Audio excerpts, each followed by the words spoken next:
Jika sisa kayu gelam dianggap sampah yang mengotori lahan, namun di tangan seorang seniman, sisa-sisa tersebut bisa jadi menjadi karya seni. Salah satunya seniman Kota Palembang, Sigit Blabur. Dirinya membuat berbagai seni ukir yang berasal dari sisa kayu gelam.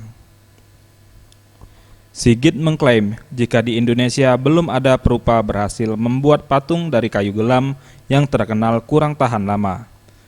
Maka dari itu, kayu gelam haruslah direbus beberapa jam hingga berwarna kehitaman. Hal itu dilakukan untuk menghilangkan getah dan serat kayu yang masih menempel. Sigit belajar mengawetkan kayu semasa masih tinggal di Jepara, dan kebetulan saat tinggal di Palembang menemukan kayu gelam. Akhirnya Sigit mencoba bereksperimen dan ternyata berhasil. Sumsel yang memiliki kekayaan alam begitu melimpah, salah satunya kayu gelam, maka Sigit berupaya memaksimalkan menjadi kerajinan. Idenya dari ini sebenarnya cor fiber atau cor resin bening. Ini idenya dari temuan banyak sekali ini kayu yang tidak terpakai dibuat. Saya mencoba merespon ini hasilnya, saya kasih fiber atau kita resin.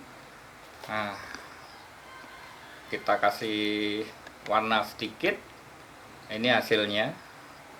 Ini sebenarnya barang murah, barang yang asal nemu aja kan. Kita kalau udah proses nanti, sayangnya ini belum jadi karena baru kemarin kita buat. Kalau sudah, ini masih ada proses pengamplasan, nanti kan kelihatan indah. Ini sudah bagus sekali. Itu Prosesnya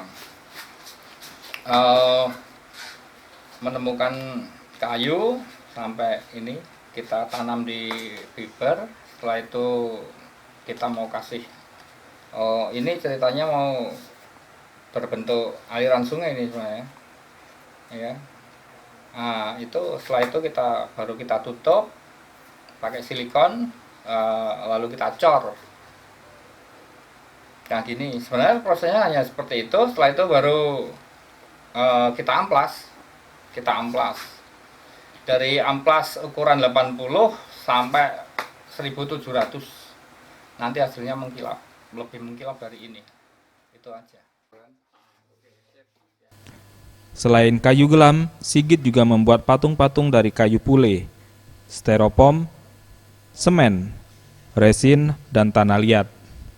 Ukuran patungnya bervariasi dari terkecil 5 cm sampai 1,5 meter, tergantung permintaan. Tim Liputan, Sriwijaya TV.